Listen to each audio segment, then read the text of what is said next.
All right, so welcome back. This is chapter 12 of US history. Chapter 12 is entitled Manifest Destiny. So let's dive on in. I'm going to share my screen so you can see the slides as we talk through them.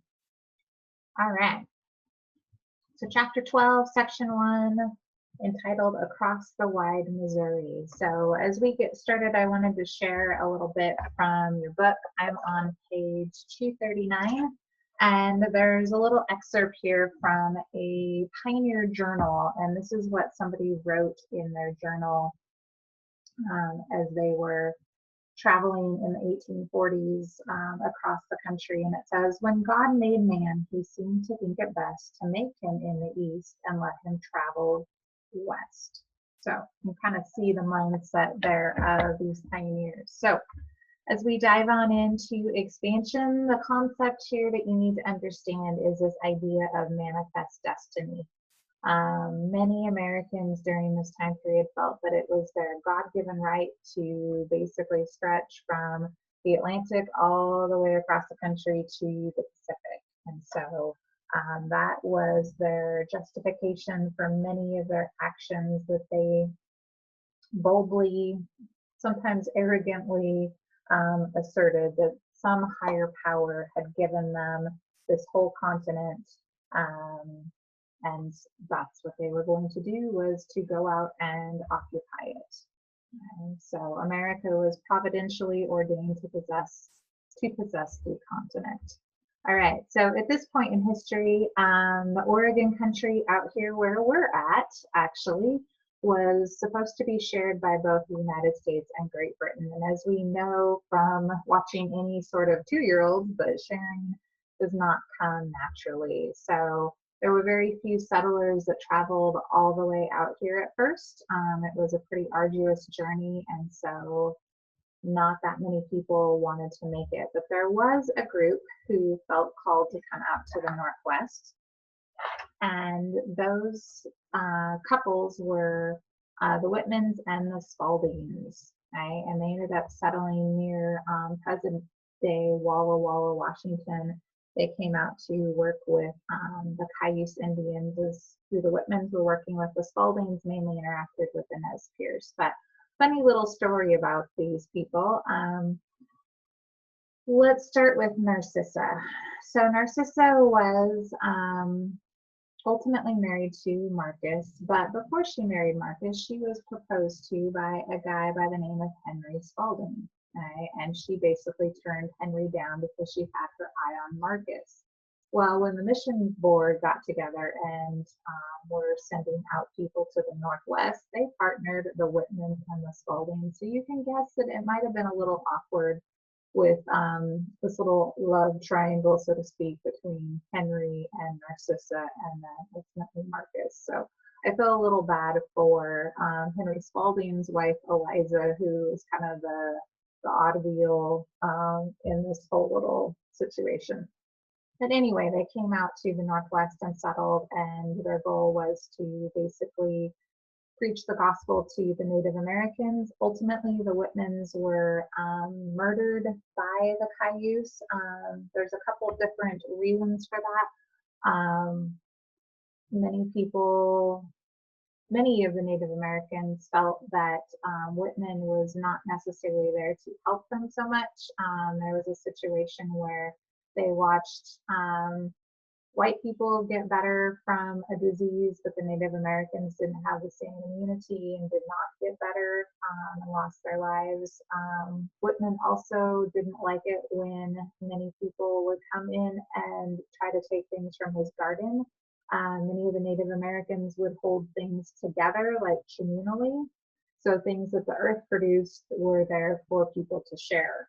But Whitman had the kind of concept of private property, that he's growing this food for himself and they shouldn't take it. And so there's a story about him putting laxatives into watermelons so that when the Native Americans would take his watermelons, that they would end up getting a little bit sick.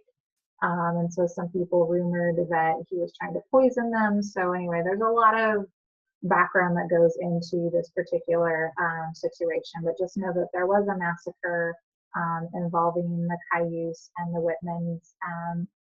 Some people were taken captive, and it was a pretty intense situation. But the Whitmans coming out and the Spaldings opened the door to new settlers, showing them that they could make this journey out to the Pacific Northwest. All right, let's switch gears a little bit. I could talk about Pacific Northwest history all day long because I used to teach it, but let's talk a little bit about Texas. So Stephen Austin was an important figure in the settlement of Texas. He had an agreement with Mexico to bring in American settlers to the area. And so many new settlers were moving in, and the Mexicans were actually starting to get a little bit nervous because of the amount of settlers that were coming. So Sam Houston was a little bit upset when the taxes were increasing and there were more restrictions placed on Texas by the Mexican government. And so Sam Houston basically called for Texas to rise up and declare their independence from Mexico.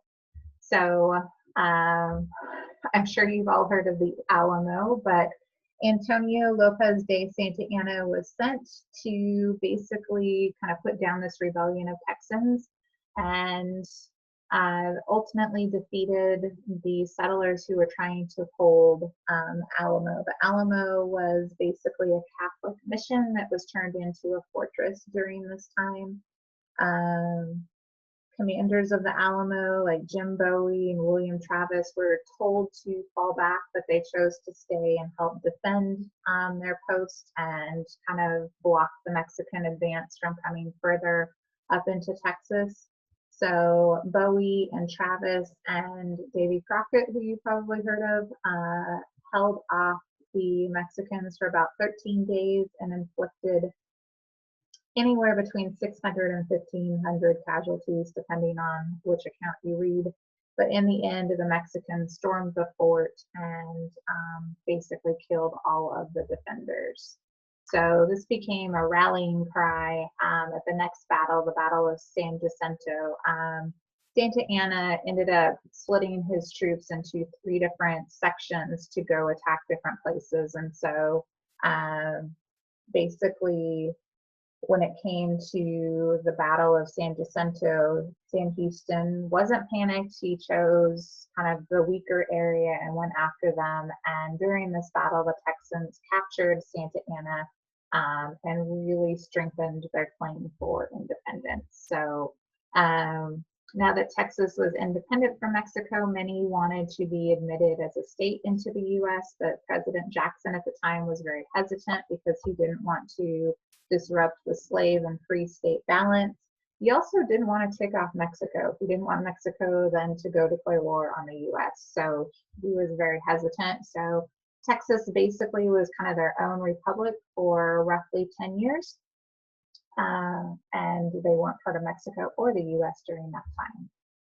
All right, so talking about traveling west, one important aspect of this manifest destiny concept was simply traveling west, going to those new lands in the 1800s.